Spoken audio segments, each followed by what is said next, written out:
अनंत अंबानी की शादी में आशीर्वाद देने पहुंचे देश के 5 सबसे बड़े साधु संत। एक संत को हिमालय पर तपस्या छोड़कर डायरेक्ट पहुंचे शादी में, और एक साधु ने तो सबकी आंखों के सामने शादी में ही कर दिया ऐसा चमत्कार जिसे देखकर मुकेश अंबानी भी उनके चरणों में सर झुकाने से खुद को रोक नहीं पाए। वही एक बाबा तो अंबानी की शादी में इतना नाचे कि उन्हें देखकर सब खुशी से झूम उठे। आइए जानते हैं देश के कौन कौन से साधु संत अनंत अंबानी की शादी में दर्शन देने आए। नंबर 1, जगत गुरु रामभद्राचार्य। अगर देश के सबसे ज्ञानी और महान संत के बारे में बात की जाए तो जगत गुरु रामभद्राचार्य उन्हीं में से एक है जो अपनी आंखों से देख नहीं सकते, लेकिन उन्होंने अपने ज्ञान से कई ऐसे चमत्कार किए हैं जिनके बारे में खुद अंबानी भी कई बार उनके बारे में बात कर चुके। इसीलिए इस मौके पर मुकेश अंबानी ने उन्हें भी न्योता भेजा था और रामभद्राचार्य महाराज ने इस मौके पर शामिल होकर अनंत अंबानी को सुखी वैवाहिक जीवन के लिए आशीर्वाद दिया। इतना ही नहीं, मुकेश अंबानी ने भी उनके चरण छूकर उनका आशीर्वाद लिया।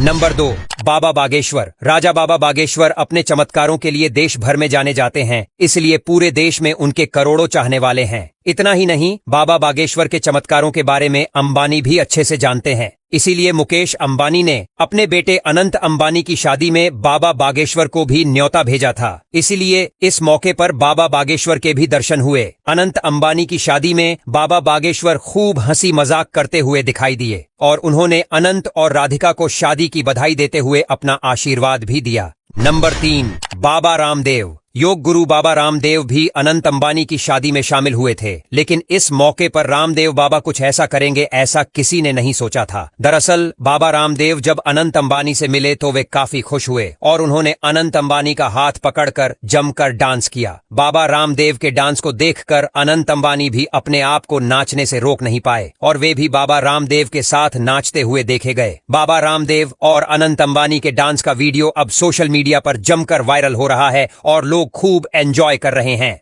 नंबर 4, आचार्य कैलाश आनंद। देश के सबसे बड़े संत की बात की जाए तो आचार्य कैलाश आनंद को कोई कैसे भूल सकता है। इसीलिए मुकेश अंबानी ने अपने बेटे की शादी में आचार्य कैलाश आनंद को भी न्योता भेजा था। इस मौके पर कैलाश आनंद महाराज भी अनंत अंबानी की शादी में नजर आए और उन्होंने तोहफे के रूप में आनंद और राधिका को एक रुद्राक्ष की माला भेंट की, जिसकी कीमत का कोई अंदाजा नहीं लगा सकता। कहा जा रहा है कि ये काफी चमत्कारी माला है जो तकदीर बदलने की काबिलियत रखती है। नंबर 5, देवकी नंदन ठाकुर। देश के सबसे मशहूर कथावाचक देवकी नंदन ठाकुर ने भी अनंत अंबानी की शादी में अपनी मौजूदगी दर्ज करवाई। देवकी नंदन ठाकुर महाराज का मुकेश अंबानी से पुराना नाता है, इसलिए मुकेश अंबानी ने अपने बेटे की शादी में शामिल होने के लिए उन्हें भी न्योता भेजा था। इस मौके पर देवकी नंदन महाराज ने अनंत अंबानी और राधिका को सुखी वैवाहिक जीवन के लिए आशीर्वाद दिया। साथ ही उन्हें कुछ बातें ऐसी भी बताई जो उनके आने वाले जीवन में काम आएगी। देवकी नंदन ठाकुर से आशीर्वाद लेकर अनंत अंबानी ने भी उनको धन्यवाद कहा। देश के इन 5 महान संतों के अलावा कैलाश से लेकर केरल तक के कई बड़े महान संत और गुरु महाराज भी अनंत अंबानी की शादी में शामिल हुए और उन्होंने अनंत राधिका को आशीर्वाद दिया।